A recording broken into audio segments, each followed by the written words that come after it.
Episode 244. She waited for you all night long. Jake had a bruise on his waist, which burned as she hugged him. He pretended to be calm, whispering, "My phone died." "What is going on with you?" "I slipped." "Falling on your face?" Serena looked at the sudden graze on his flawless face, feeling terrible. She reached out and gently stroked it. "Does it hurt? I will put something on it." "I have already gone to the hospital for treatment. It doesn't matter." She looked at his palm, which was all damaged, bloody with skin peeled off. There were some scratches by sand as well. It hurt. Her heart hurt, pulling his sleeve and walking into the room. The youngest Robinson brother, Keith, was sitting on the sofa, playing a video game on his phone. He saw who was pulled in by Serena and smirked.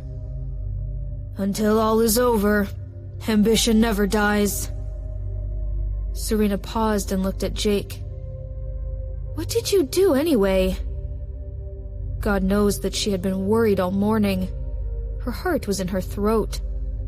Drake had said nothing, and even her brother-in-law refused to say a word.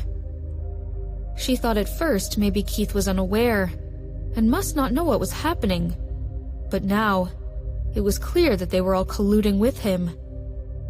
"Nothing. Don't worry. Am I not fine?" Jake gently pinched her palm. His voice was low. Serena looked up at him angrily and gripped his palm. The feeling of excruciating pain immediately made him gasp. "Hey!" She pushed him hard and looked angry. Then she turned and entered the room, shutting the door with a bang. He was a little bit helpless, seeing the blood oozing out of his palm. Well deserved. Keith did not have even a little sympathy. Throwing his phone away, he whispered, "How's the situation?" "Let's go to your room. Bring a first aid kit." Keith couldn't help but smile. He brought the kit and took it to his room. His room looked like it belonged to a soldier. The quilt was neatly stacked into a tofu block. 2 hunting air guns were hung on the wall, crisscrossed, next to the national emblem, national flag, and a collection of large photos. When Jake entered the door, he began to undress. Keith took a step back and looked at him with horror. "Brother, behave yourself! Your wife's next door!" Jake gazed at him coldly and tossed the jacket on his face. "Close the door." Then he lifted his shirt, revealing the blood-stained skin. "Hey!" The little brother frowned and took out a tube of ointment. "How'd you get it? No wonder you did not go back to the room with her." Jake told him the truth, his guess and decision. Keith pressed his finger hard on his wound, which made him inhale sharply, turned his head and growled. "What are you doing? Are you crazy? Thinking of doing something like this? If grandfather and father found out, won't they break your leg?" Jake also knew the seriousness of the matter.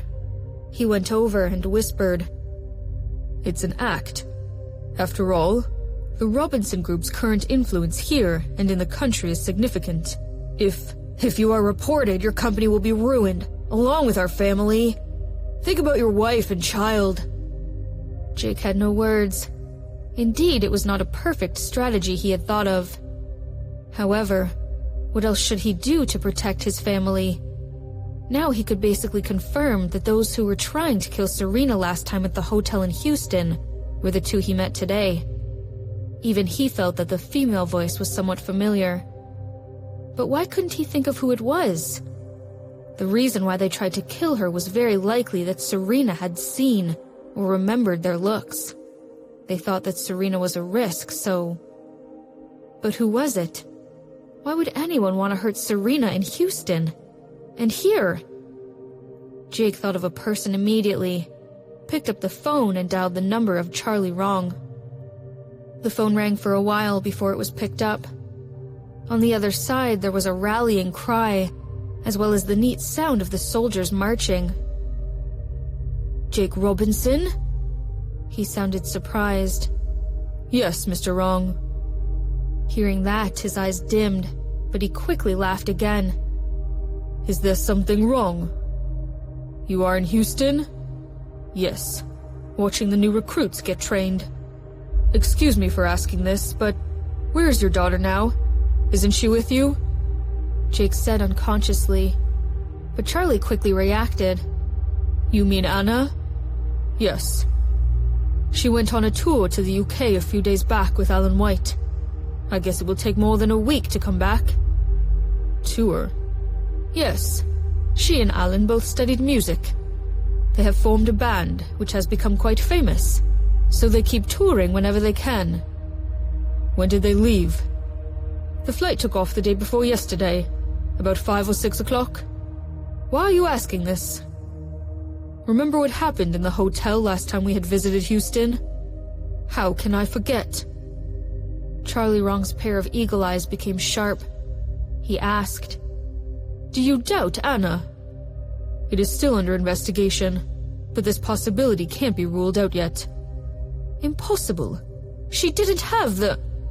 He originally wanted to say that she had no motives, but in the end, she was the daughter he had raised, so he knew her well. If she knew that Serena was the biological daughter of Charlie, she might indeed become hostile. But he knew Anna well enough to know that this hostility would certainly not constitute a murder. Charlie pondered this and said, She didn't know that Serena is my and Camilla's daughter. I didn't tell her yet. It's not just for this.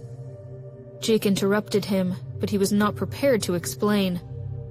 Right now I have no evidence to prove my theory, but for Serena's safety, I hope that you can keep it a secret. Don't tell your other daughter my doubts. Of course. I will be coming to Austin next week and we can talk about it in person. Sure. See you then. See you.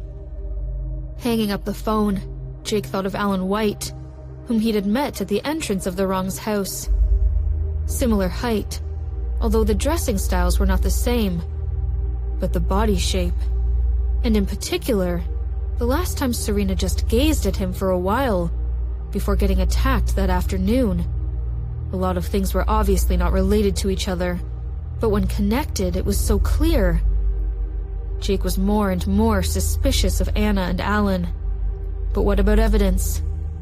Without evidence, everything was empty talk and speculation. His mind was finding a person to blame as the culprit so he could punish them. Keith's gaze at Jake became deeper and deeper. At the end, he even looked cruel.